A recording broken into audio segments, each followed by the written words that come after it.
Hello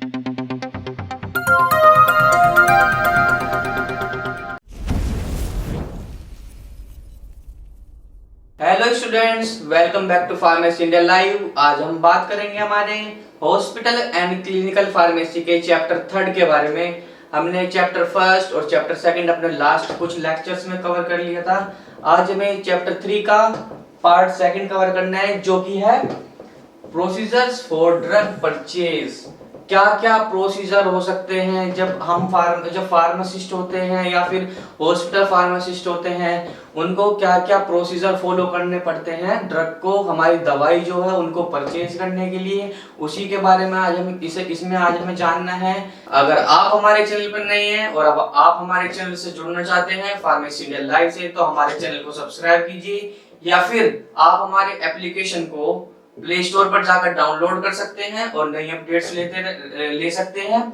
या फिर आप हमारे व्हाट्सएप नंबर से जुड़ना चाहते हैं तो हमारे नंबर 9389516306 पर कैपिटल लेटर्स में डीपी इंडिया लिखकर सेंड करें और फार्मा रिलेटेड अपडेट्स लेते रहें। Syllabus according to PCI, pharmacy council of India, syllabus के अकॉर्डिंग डी फार्म का चैप्टर 3 में एससीपी में हमने पार्ट 1 हमारे लास्ट लेक्चर में कवर कर लिया था।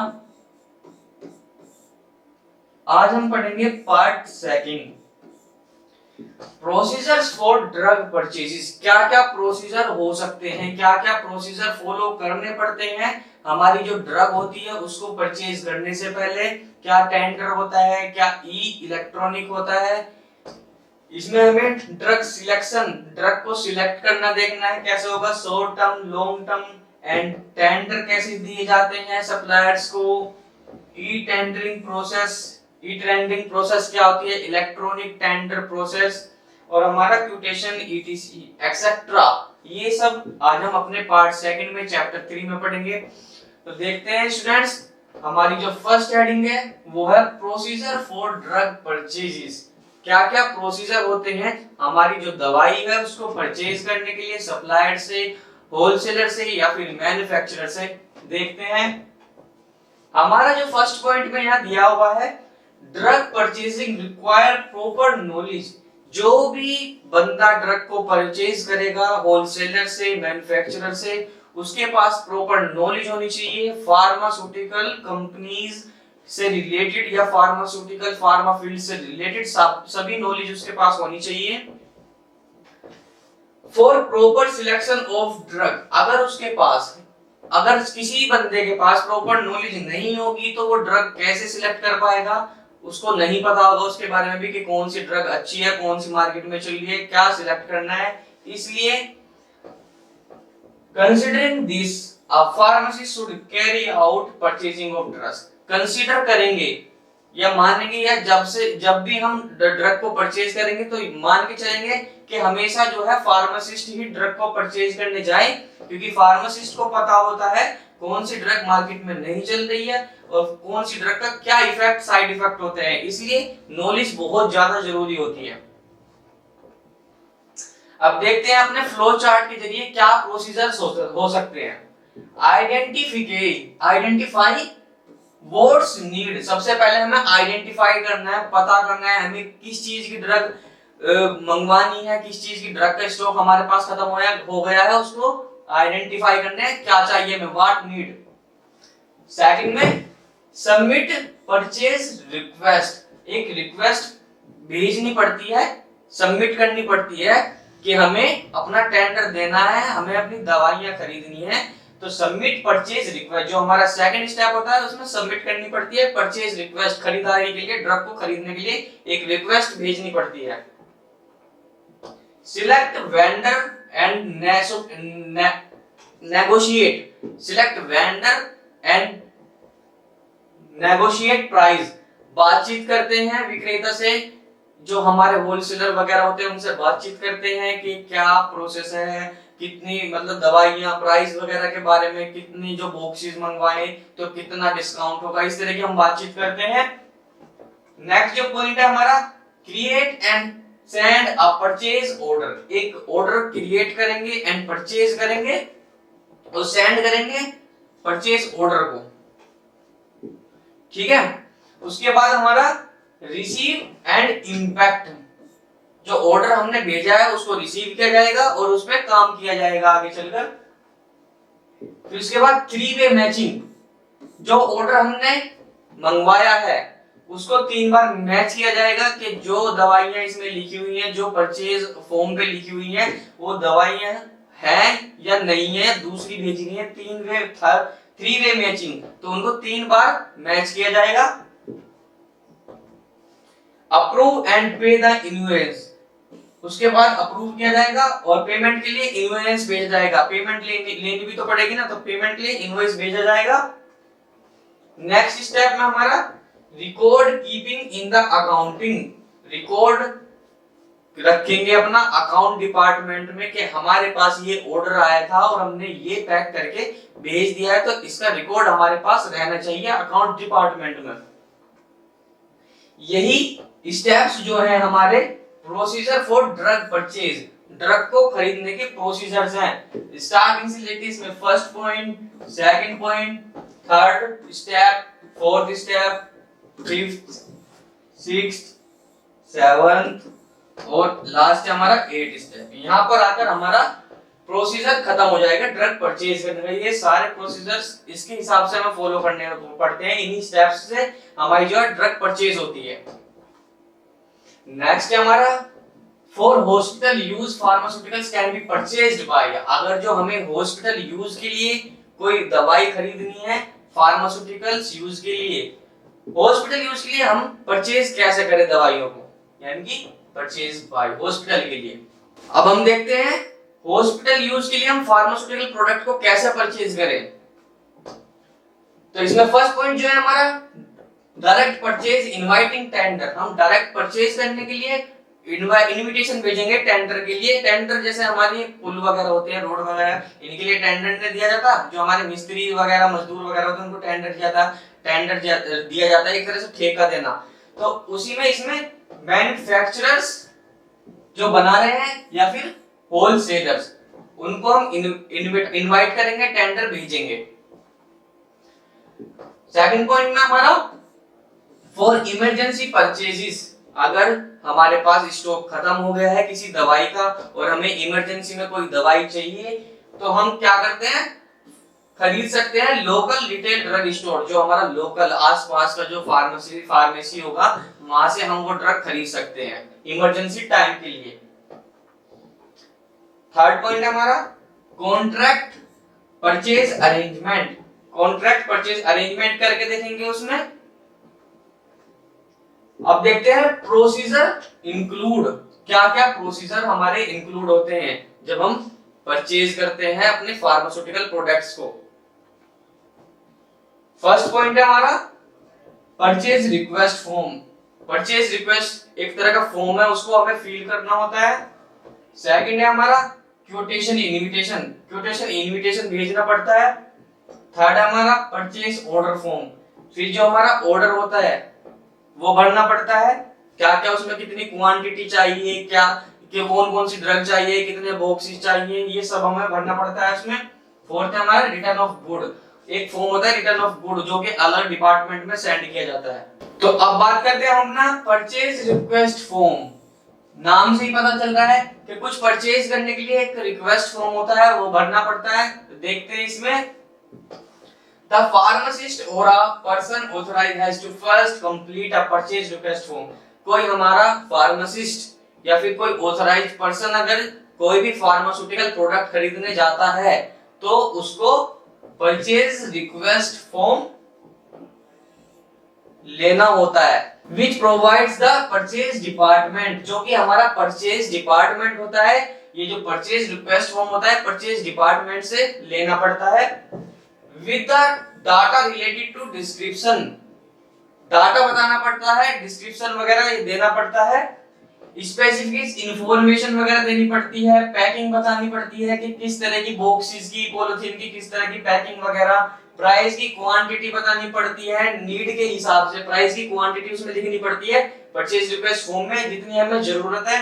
And also information about the inventory balance, जो हमारी दवाइयां बिक रही हैं उनके लिए इन्वेंटरी कंट्रोल के लिए, बैलेंस के लिए हमें उतनी ही दवाइयां मंगवानी है जितनी हमें जरूरत हो। एंड एंटीसिपेटेड मंथली यूज, जो कि हमारी पूरे महीने दवाई चल सके, ये सब इसमें बताना पड़ता है, लिखना पड़ता है। जैसे कि पैकिंग कौन सी चाहिए हमें, प्राइस, क्वांटिटी, प्राइस क्या होना चाहिए ड्रग का, जो बॉक्सेस पर बॉक्सेस प्राइस होता है, क्वांटिटी कितनी होनी चाहिए नीड के हिसाब से, ये सब परचेज रिक्वेस्ट फॉर्म में हमें फिल करना पड़ता है। अब देखते हैं सेकंड पॉइंट, क्यूटेशन इनविटेशन। आपको नाम से ही पता चल रहा है कुछ इनवाइट करने की, कुछ इनविटेशन की बात चल रही है यहाँ पे। तो इसमें on receipt of request for purchase, जो हमारी रिसिप्ट होती है, रिक्वेस्ट ऑफ परचेज होता है उसपे, it invites competitive rates, rates वगैरह इनवाइट करते हैं। क्यूटेशन फ्रॉम सप्लायर्स, जो क्यूटेशंस होते हैं वो सप्लायर लिख के देता है उसपे। To prevent delay in the supply, जो हम सप्लाई कर रहे हैं, जो हम प्रोडक्ट उनसे मंगवा रहे हैं, उसमें कोई भी डिले ना हो, उससे हमें बचना है, डिले नहीं करना है कोई भी प्रोडक्ट। ये देखिए, to prevent delay in supply, जो भी हमने उनसे ऑर्डर किया है, टेंडर दिया है उनको, उसमें देरी नहीं होनी चाहिए, वो टाइम से हमारे पास पहुंच जाना चाहिए। An annual contract can also be made, एक एनुअल कॉन्ट्रैक्ट होता है, वो बनाया जाता है कि हमें कॉन्ट्रैक्ट बेस्ड रहना पड़ता है। इसमें एक कॉन्ट्रैक्ट होता है ना, कॉन्ट्रैक्ट कि हमें एक महीने तक आपसे यही सामान चाहिए या 6 महीने तक आपसे यही सामान चाहिए, तो एक कॉन्ट्रैक्ट बनाना पड़ता है। नेक्स्ट देखते हैं अपना थर्ड पॉइंट। थर्ड पॉइंट है हमारा ये परचेज ऑर्डर फॉर्म। परचेज करे जो हमारा ऑर्डर फॉर्म है, जिसपे हमें ऑर्डर लिखने हैं, वो परचेज करना है इस बार। First point, the purchase officer examine all the quotations, जो हमारा परचेज ऑफिसर होता है, ऑफिसर मतलब एक बंदा, एक कैंडिडेट होता है, वो चेक करता है सारे क्यूटेशन जो कि रिसीव्ड किए गए। क्यूटेशन मतलब रिक्वेस्ट, जो परचेज फॉर्म है वो रिक्वेस्ट उसके पास सारी आती है, वो उनको रिसीव करता है एंड चेक करता है the quality to be supplied to the pharmacist, जो कि फार्मासिस्ट ने उनको ऑर्डर दिया था, या फिर जो आपका हॉस्पिटल फार्मासिस्ट है, जो उन्होंने एक सप्लायर को ऑर्डर दिया था, उनकी ड्रग की, जिस चीज जोन सी भी ड्रग का उसने ऑर्डर दिया था, उसकी क्वालिटी वगैरह चेक करता है। And prepare a purchase order, एक फॉर्म होता है परचेज ऑर्डर का, उसको प्रिपेयर करता है। नेक्स्ट है हमारा the purchase order may take the form of any different type, जो परचेज ऑर्डर होता है एक तरह का फॉर्म ही होता है, अलग तरीके का, डिफरेंट टाइप का फॉर्म होता है, ठीक है, वो लेना पड़ता है। इसमें क्या आता है, इट में कंसिस्ट ऑफ 2 पेजेस, या तो वो 2 पेज का होता है या फिर बहुत सारे पेजेस भी हो सकते हैं उसमें। और many page snap out form, many page snap out मतलब 3-4 पेज, बहुत सारे पेज, इस तरह से होता है। वो एक 5-6 पेज का फॉर्म होता है, उसको भरना पड़ता है, फिल करना पड़ता है। नेक्स्ट जो लास्ट हमारा पॉइंट है इसमें है, but a many page snap out form is suitable. Many page snap out form यहाँ पे परचेज ऑर्डर फॉर्म की बात चल रही है, इसमें बताया था मैंने, जिसमें 2 पेजेस हो सकते हैं, मैनी पेजेस हो सकते हैं, और स्नैप आउट फॉर्म बोलते हैं, ठीक है। Snap out form is suitable as it provides a copy for the supplier, एक कॉपी जो है स्नैप आउट फॉर्म की सप्लायर को दी जाती है। Account department, purchasing number file लेनी पड़ती है, अकाउंट्स डिपार्टमेंट में मिल जाती है कि ये परचेज हमें, मतलब ये ऑर्डर हमें टेंडर आया है, इसको हमें देना है।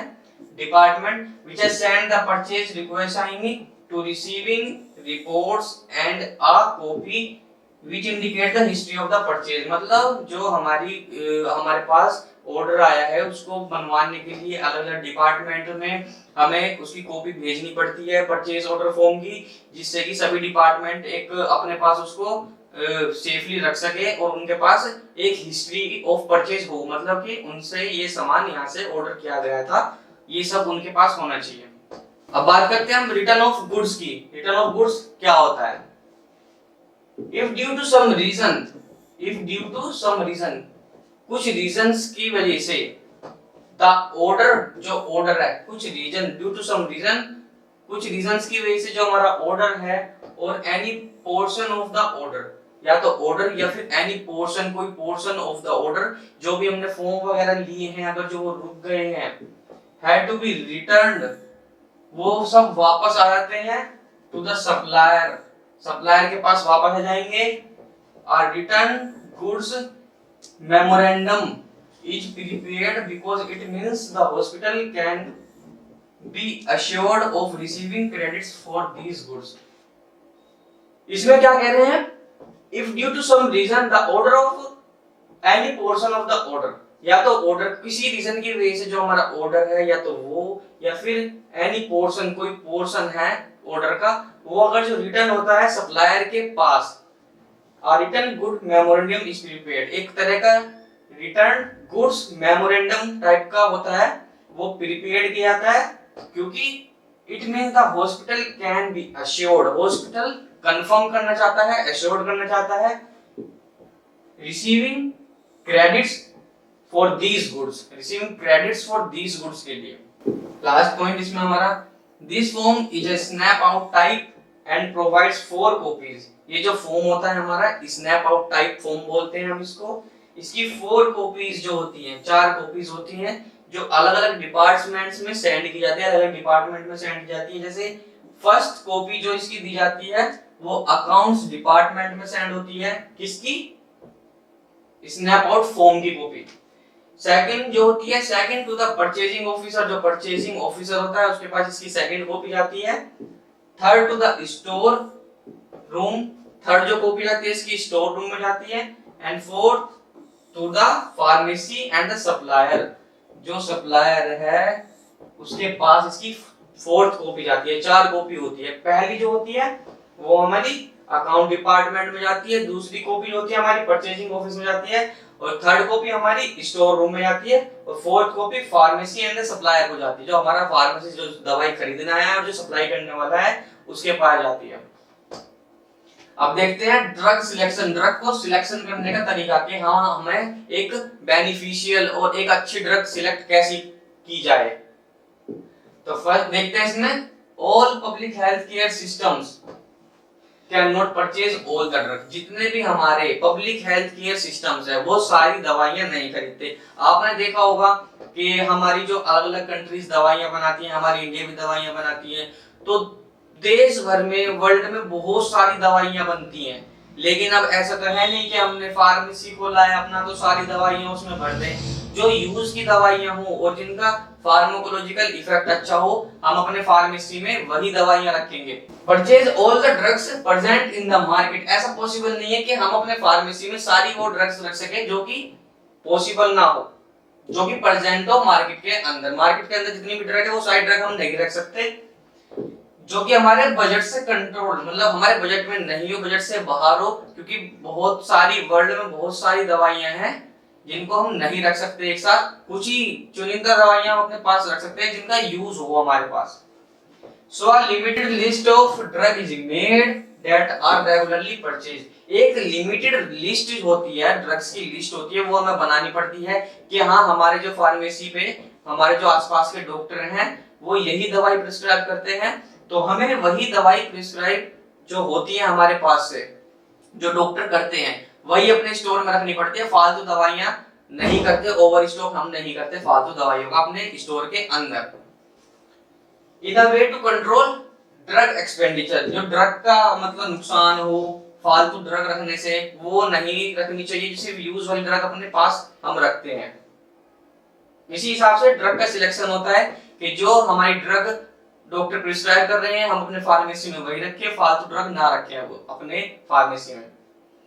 The selection of drug based on our national formulary, अब जो ड्रग का सिलेक्शन होता है वो किसके बेस पे होता है, जो इंडिया की नेशनल फॉर्मूलेरी, जो लिस्ट ऑफ ड्रग्स है जिसमें सभी सोर्स वगैरह ये लिखे होते हैं, उसमें उसके बेस पर जो ड्रग है वो सिलेक्ट की जाती है, परचेज की जाती है। National list allows for concentrating on a limited number of products, limited number of, जो हमारी जो नेशनल फॉर्मूलेरी है उसमें जो ड्रग्स दी गई हैं हम अपने पास वही ड्रग्स रखते हैं, फालतू ड्रग्स का स्टोर करके नहीं रखते अपने पास।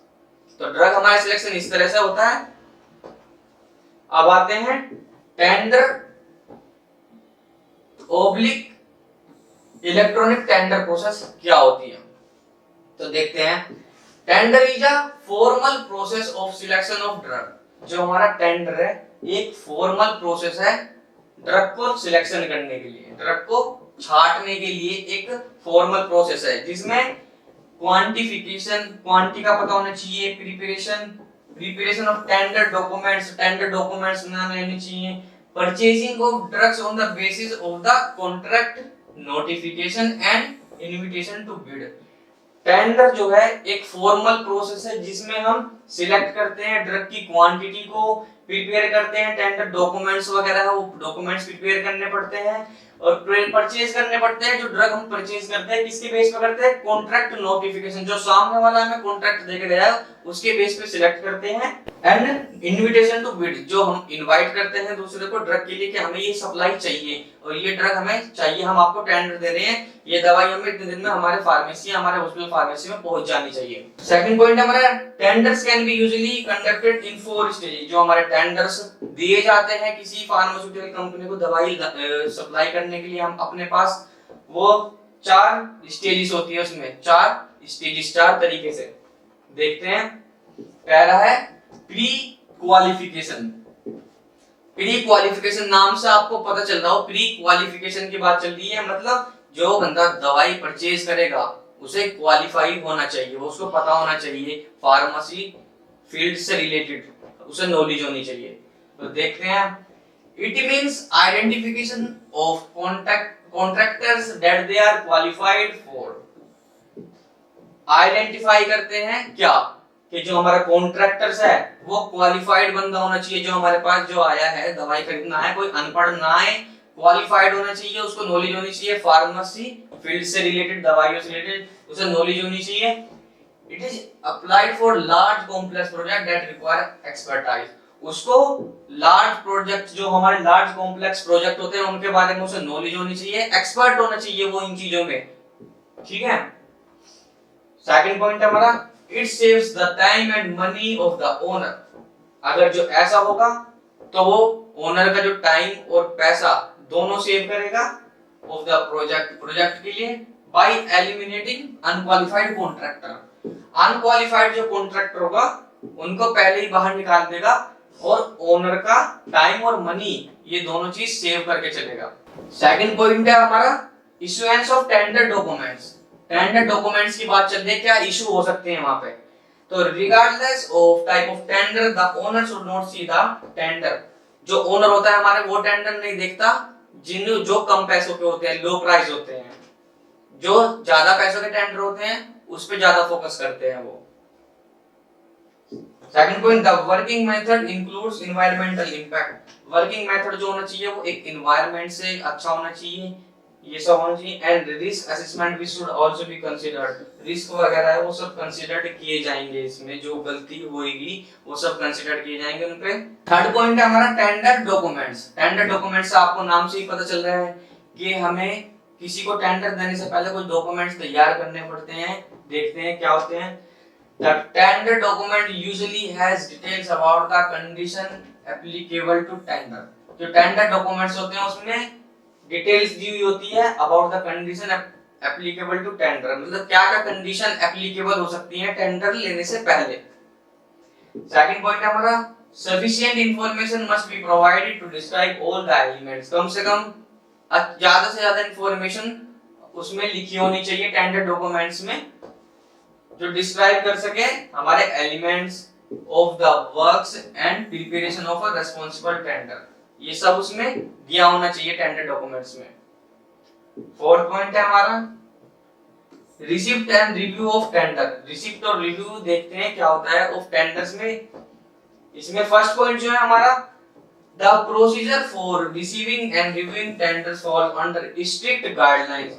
जो रिसिप्ट और रिव्यू होता है, जैसे हमने कोई टेंडर दिया किसी एक सप्लायर को तो वो बहुत ही स्ट्रिक्टली फॉलो किया जाता है, उसमें कोई भी उथल पुथल नहीं होती है, कोई भी घपला नहीं होता है, मतलब उसमें कोई भी हम गलत चीज नहीं कर सकते, मिलावट वगैरह नहीं कर सकते। उसमें स्ट्रिक्ट गाइडलाइंस के साथ टेंडर्स लिए जाते हैं और फॉलो भी जाते हैं। And policy guideline established by the employer. और जो एम्प्लॉय होते हैं, जो पॉलिसी ओनर देता है, जो ओनर पॉलिसी बनाता है, गाइडलाइंस बनाता है, उनको उन्हें स्ट्रिक्टली फॉलो करना होता है टेंडर लेने से पहले और टेंडर लेने के बाद भी। द एम्प्लॉयर रिव्यूज टेंडर, जो एम्प्लॉय काम करने वाले ओनर के नीचे जो जॉब करने वाले नौकरी करने वाले एम्प्लॉयर होते हैं वो रिव्यूज करते हैं, देखते हैं कोई गलती या मिस्टेक नहीं होनी चाहिए, and decide which contractors has all the capabilities, decide करते हैं जो हमारा कॉन्ट्रैक्टर जिससे हम कॉन्ट्रैक्ट कर रहे हैं उसके अंदर सारी कैपेबिलिटीज होनी चाहिए, उसके अंदर सारी कैपेबिलिटीज होनी चाहिए to meet all the requirement, जो उसकी रिक्वायरमेंट्स वगैरह हैं वो मिल सके, अगर जो कुछ जरूरत है या कोई भी नीड है किसी भी चीज की। लास्ट हेडिंग है हमारी ई टेंडरिंग। ई टेंडरिंग क्या होता है हमारा? ई टेंडरिंग, इलेक्ट्रॉनिक टेंडरिंग, यानी कि जो हम पहले टेंडर भेज रहे थे वो पहले पुराने तरीके से भेज रहे थे, यानी कि कागज वगैरह इन पे लिख के भेज रहे थे, डॉक्यूमेंट्स वगैरह प्रिपेयर करने थे, ये थे। लेकिन इलेक्ट्रॉनिक टेंडर नाम से आपको पता चल रहा होगा कि कुछ बिजली से रिलेटेड काम होने वाली चीज की बात चल रही है, मेल वगैरह इस तरह के कोई सॉफ्टवेयर की बात चल रही है। तो देखते हैं इलेक्ट्रॉनिक टेंडरिंग होता क्या है। E tendering is a process for sending end receiving tenders. E tendering जो है, इलेक्ट्रॉनिक टेंडरिंग जो है वो एक तरह की प्रोसेस है किसकी? सेंडिंग एंड रिसीविंग, भेजना या रिसीव करना ऑफ टेंडर, यानी कि जो हमारे टेंडर्स, जैसे हम घर पर बैठे अपने सेंड कर सकते हैं टेंडर्स और रिसीव भी कर सकते हैं, मतलब कितना क्या सामान हमें फार्मास्यूटिकल फील्ड से रिलेटेड हमें मंगवाना है, फार्मेसी से रिलेटेड जो दवाइयां स्टॉक हमारा खत्म हो गया है उसको हम घर बैठे हुए ई इलेक्ट्रॉनिक टेंडरिंग यानी कि ई टेंडरिंग के जरिए मंगवा सकते हैं अपना सामान।